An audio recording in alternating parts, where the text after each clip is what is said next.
So I put these ditch lights and a light bar on, and I was out testing them out last night on some back roads. And on the way back, I noticed around 50 to 60 mile an hour, there's a vibration. And it only does it while I'm accelerating, like meaning it's like when my foot's on the gas pedal and I'm going, that's the only time that it does it. So right there, probably can't hear it, but it has a distinct sound to it back there. It's vibrating everything. I can feel it in the floorboard, in the steering wheel, the dash, the center console. And there's also a clunk that happens when I go from reverse to drive. So usually that means a U-joint. That's what it feels like to me. That's what it sounds like to me. So I'm gonna go ahead and replace the U-joints and see if that fixes it. All right, so this rear U-joint, it has some play in it. There's also some grease around that looks like it's been slinging it out. There's some like dust on it, you know, towards the back here, possibly from bearing failure inside, because you know you've got the needle bearings in there. Well, if they get dry, you know, I mean, that's metal on metal. So I'm gonna go ahead and replace this one. You know, when you check it too, you want to check it from, you know, all different angles. You know, one way could be fine, well then the other way could have play. So you want to just 360 it basically.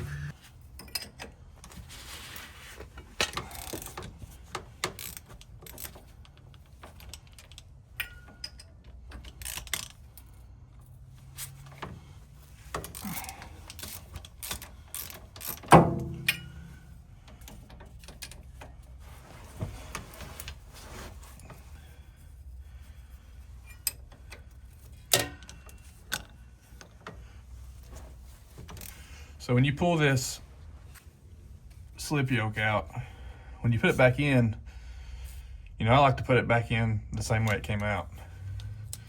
So I just always get like a paint marker and I'll just, you know, I make a line. So when I get this U-joint replaced and I go to put it back in, I can line everything back up the way it originally was. Because, you know, like I said, this is balanced and you don't want to get all that out of whack. So I've got the bolts out, so this thing's seized on there pretty good. So you can take a hammer and you can hit it and it'll basically just vibrate it off with a hammer.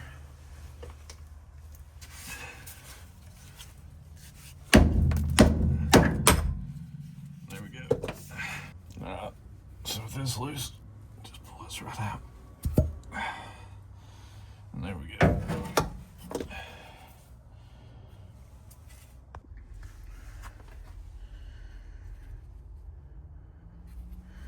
So this thing is pretty stiff to move back and forth. It's got like a catch in it. This way is not too bad.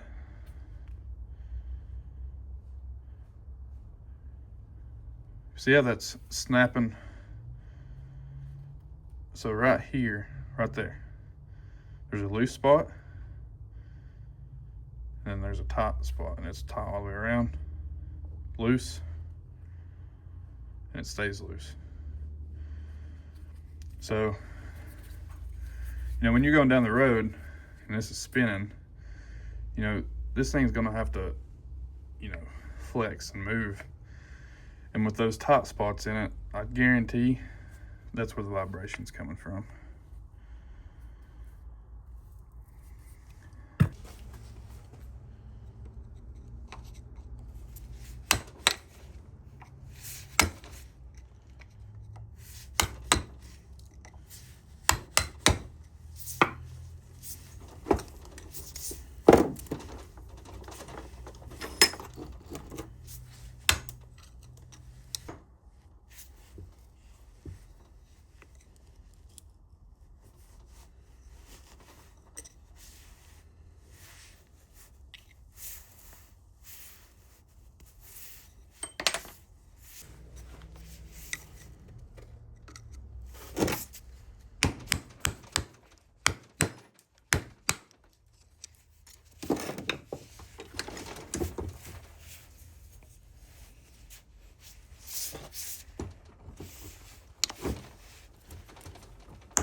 So there's several different ways that you can get these out. You know, you can put a socket on here and hammer them out, press them out, use this. You know, there's different ways that you can do it.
So this thing is in there really good.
You know, I wish I had some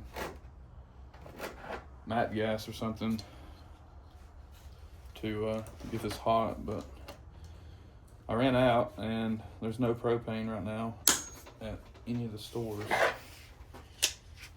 Everybody freaked out over an inch of snow and bought everything else.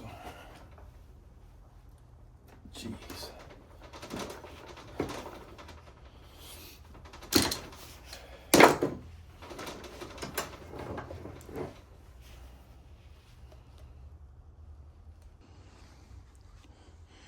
I wasn't paying attention and my phone died, but I never did get this off. It's seized in there pretty good, so I beat it back in, hoping that it'll work it loose. And then I'm gonna try to push it out on this side. This thing is about done for, which is not from this. This is from putting a ball joint back in a Duramax.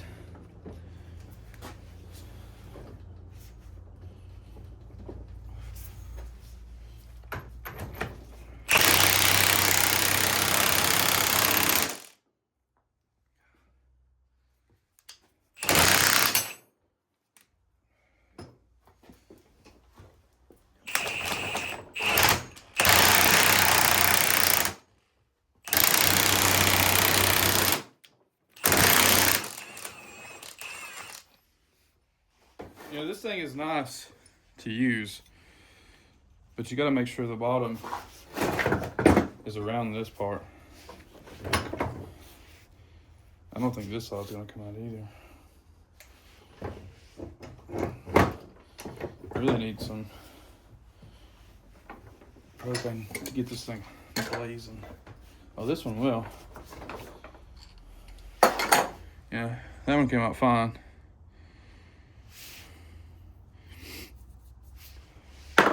So maybe with this side out where I pressed that one, you know, maybe working it loose You know what? Maybe I should clean that up inside of here before I try to push that through.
Yeah, you want that to move nice and easy like that.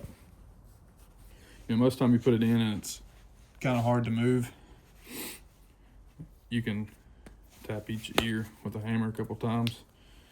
It'll set it in place and be easy.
I bought this grease gun years ago. I was in a hurry. I can't remember what I needed it for, but it's junk. You get a grease gun, don't get one that's metal on the end like this. Not for vehicles anyway. I mean, you can't get this thing into hardly nothing. You know, 'cause, you know, you're up in a vehicle or something, and you're trying to get on the Zerk fitting or whatever. You know, this thing's got to be like 100% straight on there, or it won't pump grease in it. And you know, the back of this is like hitting the ground and in your way, or you know, if you're trying to grease like, you know, upper ball joints or something, you're trying to go like over top of the wheel without actually taking the wheel off, whatever, you can't with this. This thing is junk. I hate it.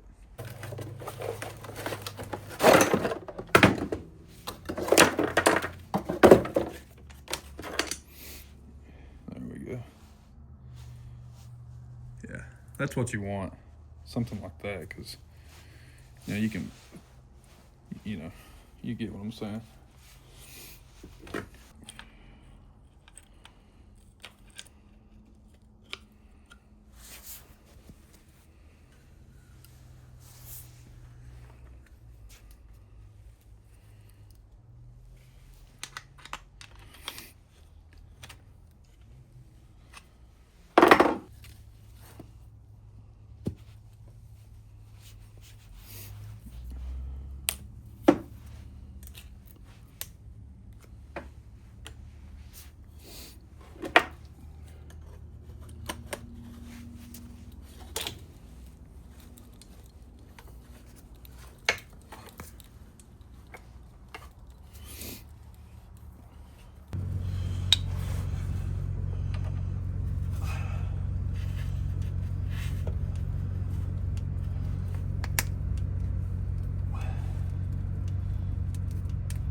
Yeah, see, that's so much nicer. All right, now let's see if this thing's fixed. You know, usually get up to like 50 or so. It was pretty bad.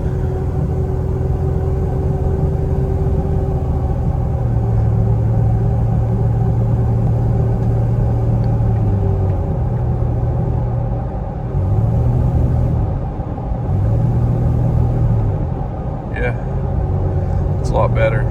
The exhaust is kind of rattling on heat shield down there. I can hear it, but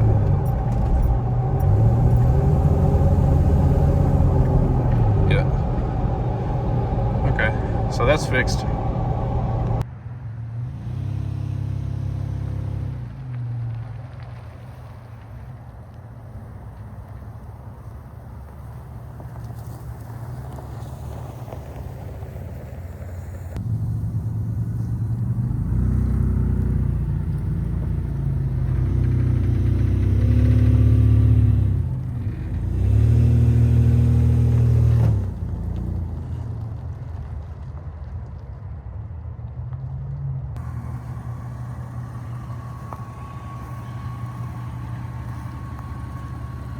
Yeah, like I said, I just got these lights installed last night. We gotta do something with this front bumper.